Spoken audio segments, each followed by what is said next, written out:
TradeSquare is Australia's first business-to-business marketplace connecting people, brands and organisations into this diverse ecosystem in a unique global landscape. Through pivoting, transforming and reshaping, Australian businesses have an opportunity to create the model for the future that aligns with the world's needs and leveraging the power of a collaborative approach.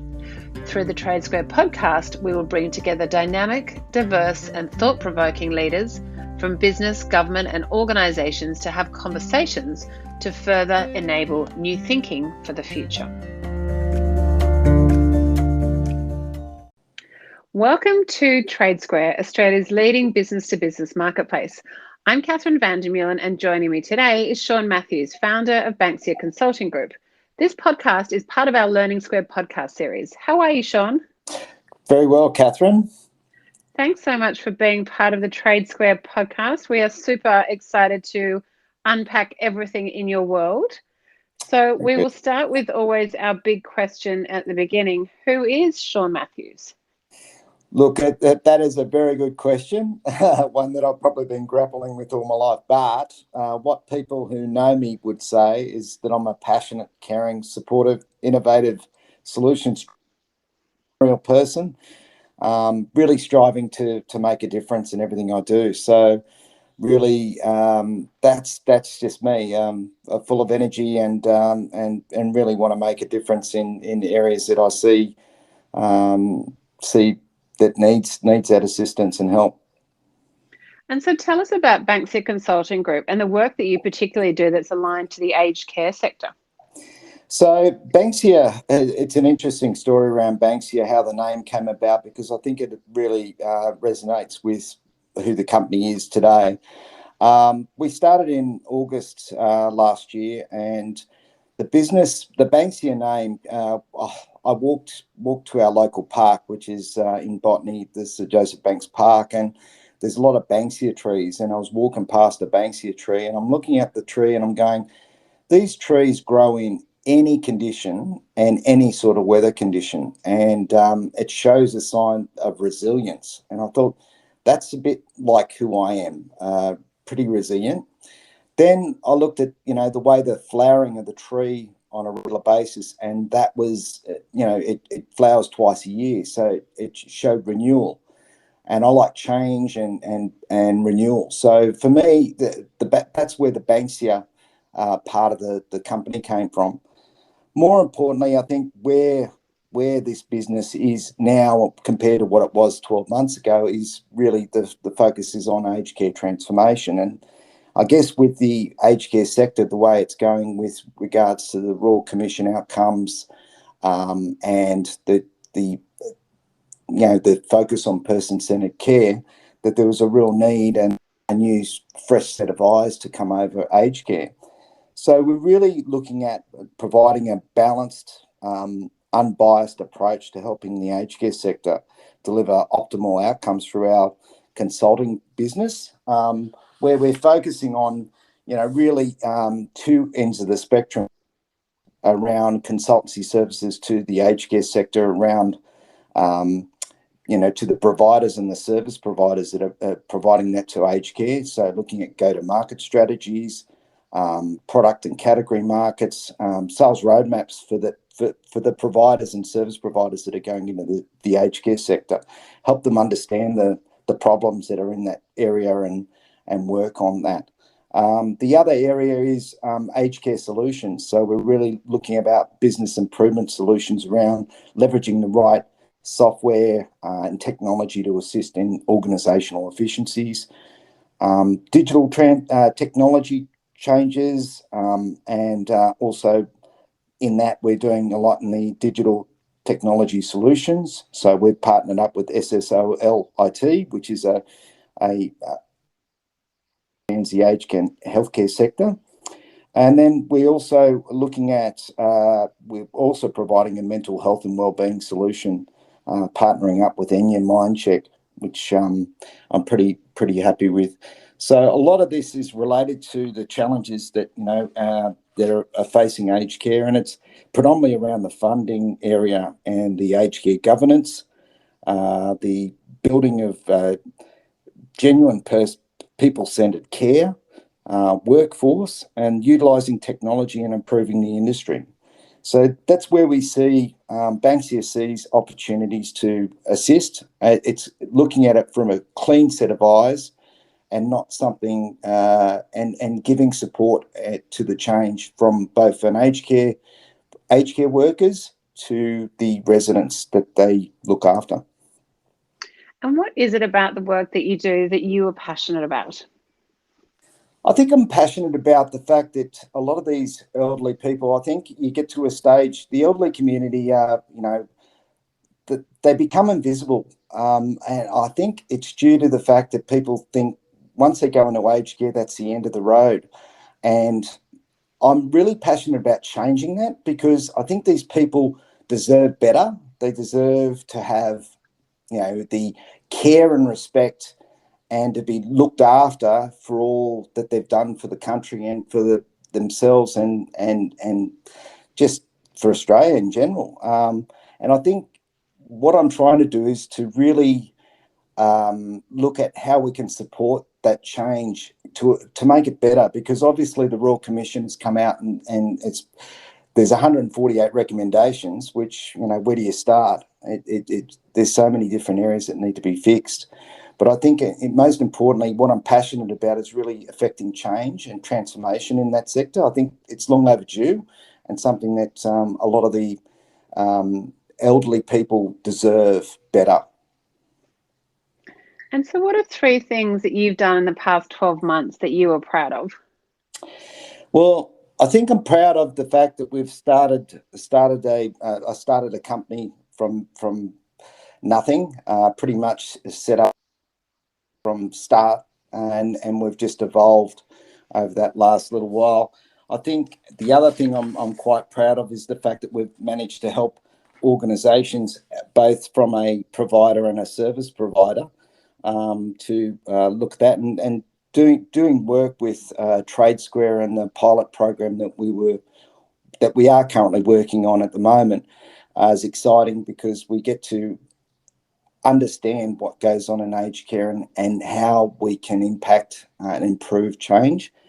I think the third and final thing is a bit, I'm working on a project at the moment which is coming to fruition, and that is around a podcast series looking at recording elderly people's histories, life, careers, what they've done in the past.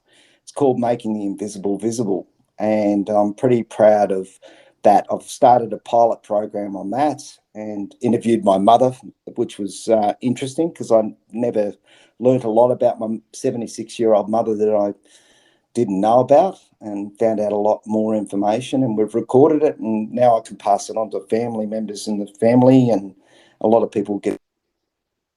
And on top of that, I think the fact that I've been double vaccinated, which is also an achievement given the current way we are with COVID at the moment. That is definitely an achievement, Sean, definitely.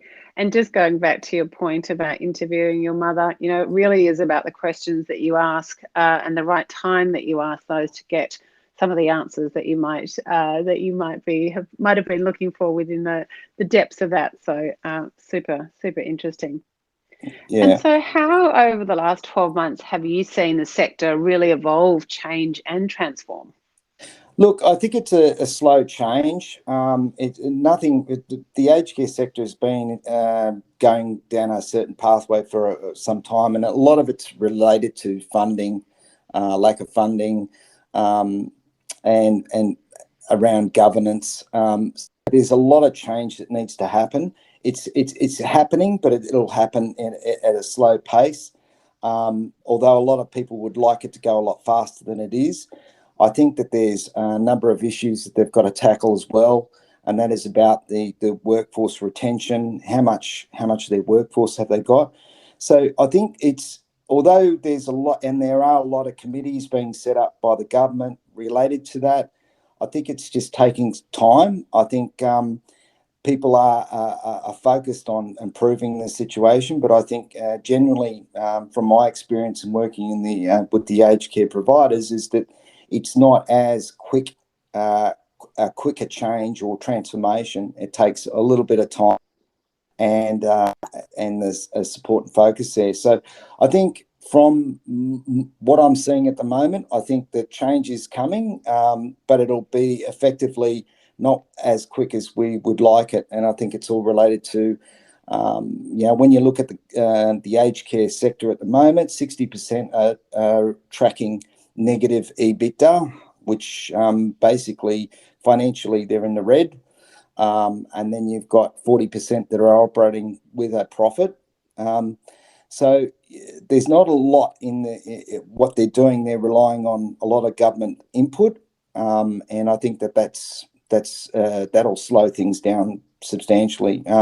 Although the regulatory paperwork that these aged care workers have to do every day as a consequence of the Royal Commission is also slowing up how they look after the elderly. So there's going to be some areas where they've got to look at the problem and find a solution to that problem, because the solution's around time and and resource.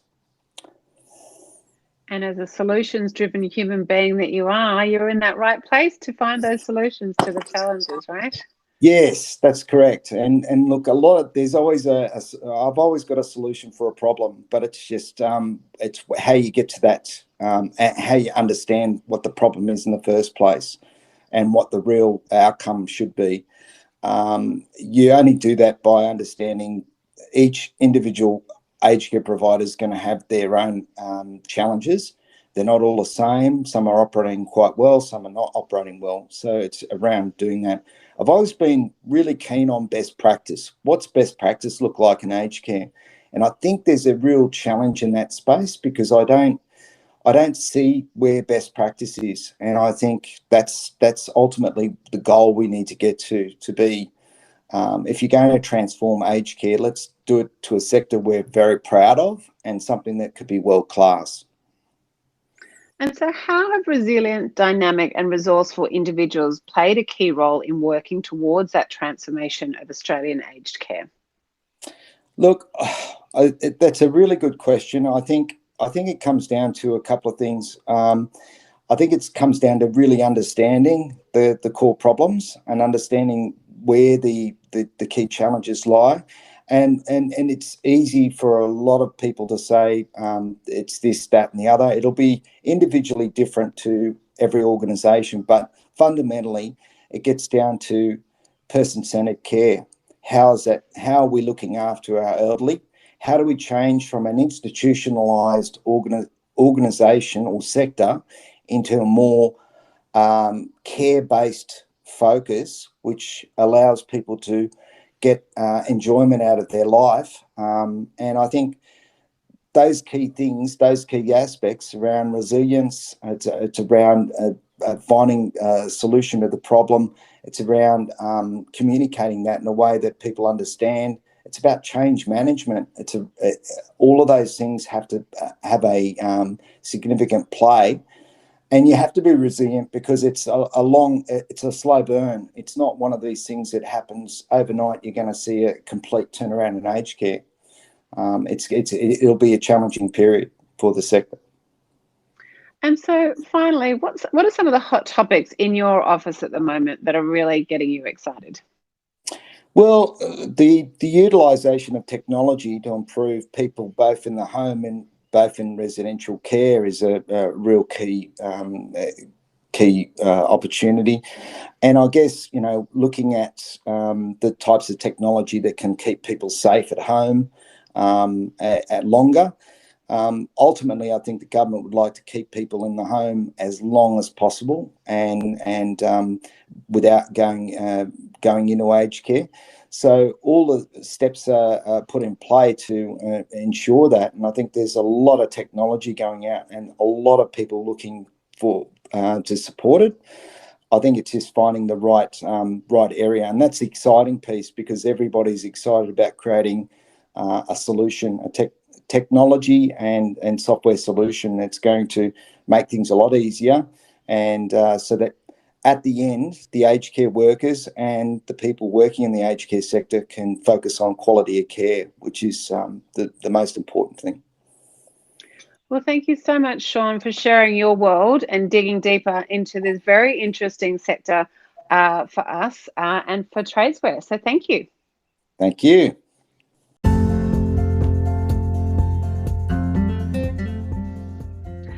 For more information on TradeSquare, head to www.tradesquare.com.au and support Australian business economic recovery and growth with a collaborative approach to the future of business.